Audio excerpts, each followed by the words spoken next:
Everybody, this is Adam Elenbaas from Nightlight Astrology, and these are November sun sign horoscopes. So this is the sun sign horoscope for Leo for the month of November 2018, and you can listen to this for your rising sign as well. Sometimes people even listen to it for their moon signs.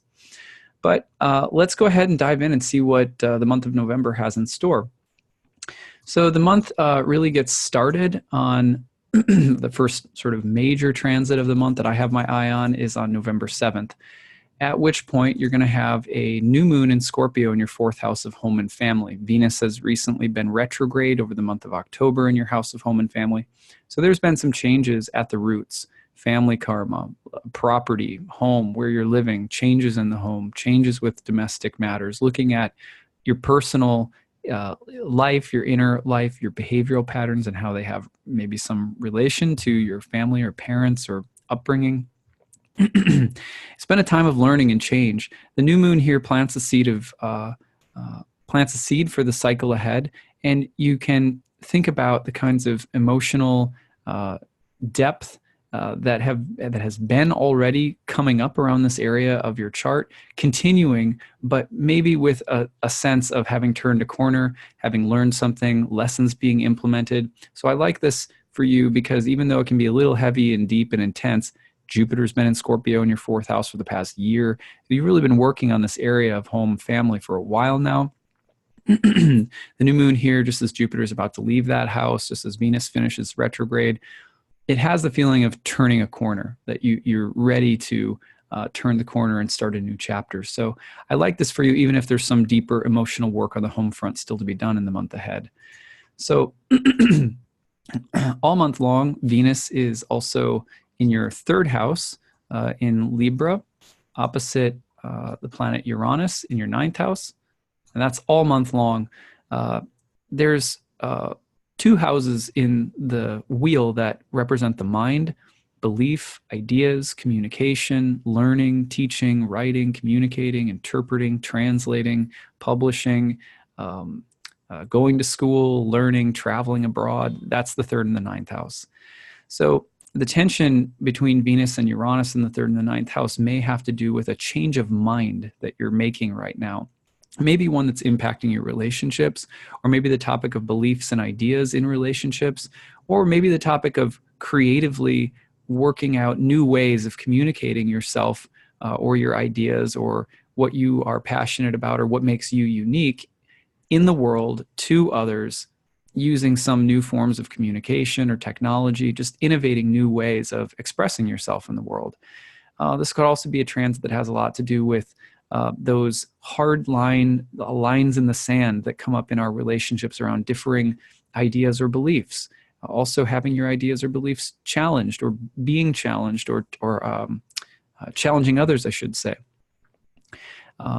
All month long, though, it's definitely a time where the emphasis on rethinking things, working through mental obstacles, and having maybe some kinds of powerful epiphanies and mental or intellectual or even spiritual breakthroughs is all very pronounced. Being very passionate about what you believe in and having a lot of maybe a lot to say and trying to find the most diplomatic or the most effective strategy for communicating something that's more intense or outside of the box or eccentric or original. Those are things that may come up as well. Now, two dates to keep in mind: November 17th, thereabouts, when Venus turns direct. You may start to see a period of de-escalation on some level, or just a period where things are starting to turn around. But on the other hand, November 30th, Venus is going to oppose Uranus one last time. Even though Venus turning direct kind of starts to get Venus back into a healthier place, less sort of debilitated place, and you might notice a turn for the better, or things that are ready to be implemented, things you're ready to move forward with. There is still a rather disruptive, creative sort of culmination or climax right at the very end of the month to just stay aware of. That's right about November 30th. Now, the good news is that on basically on November 8th into the 9th, Jupiter will, here we go. Okay, there we go. So Jupiter will be moving into your fifth house in the sign of Sagittarius.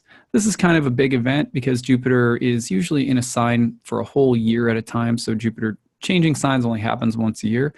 It's moving out of your house of home, family, and some of the deeper heaviness that has been happening there. A lot of growth in the home and family with Jupiter down there, but also there's just that deeper scorpionic territory that you've been dealing with, maybe emotionally or so Jupiter moving into Sagittarius in the fifth house moves into a place that's associated with creativity, the arts, performance, children, pregnancy. It's a much more joyous place. It is a place where you have to be careful of overindulging or of going too far in the name of the pursuit of pleasure or happiness, and kind of maybe also creative self-expression that can tip into the realm of narcissism, or that tendency to want to hog the spotlight. Those are the shadow things to sort of keep in mind. But Jupiter in the fifth house of the next year brings a wave of enthusiasm, creative inspiration, maybe new creative opportunities, greater joy and happiness, excitement, inspiration, or joy connected to children or pregnancy.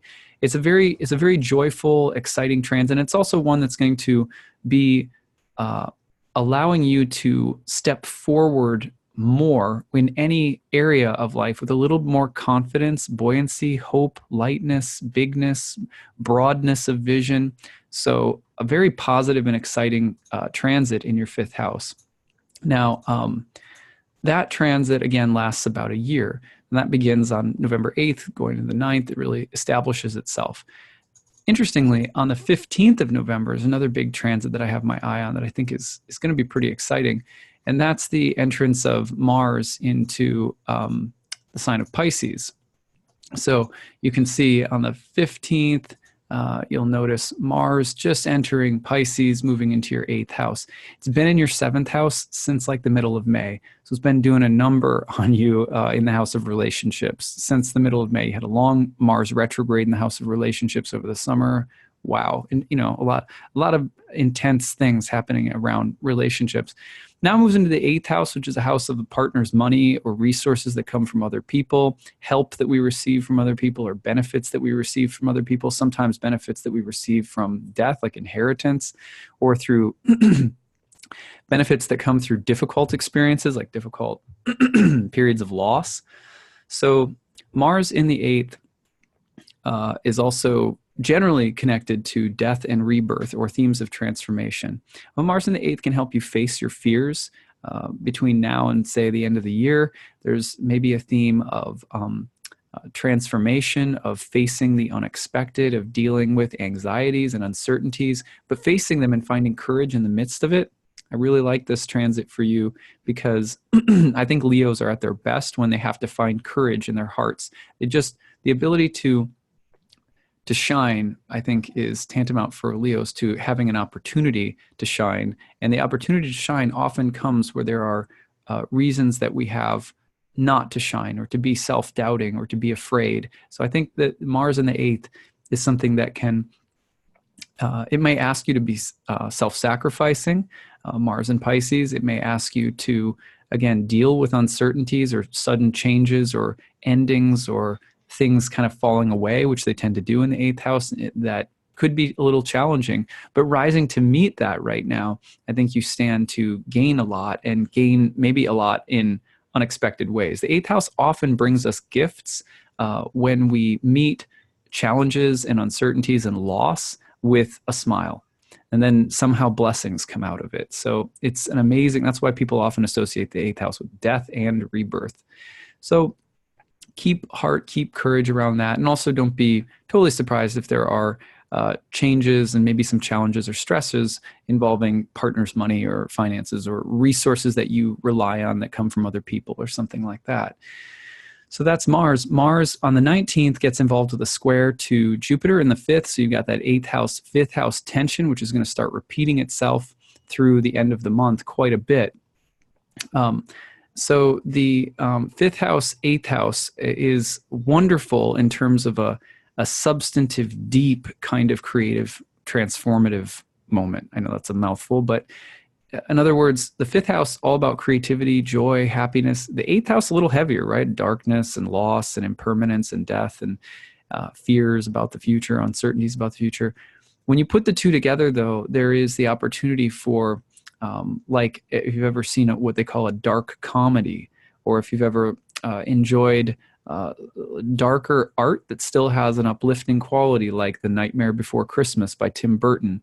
The fifth, eighth house is going to draw from the depths of your soul and of the unconscious and in your relationships, and yet the ability to find something that is joyful and happy and beautiful within that space is really pronounced, and Mars will be placing the pressure in that way. On the other hand, this is also a time where if you're doing anything that's really excessive and sort of hedonistic, there can be some, let's say, karmic penalties around that stuff. So you want to be really careful.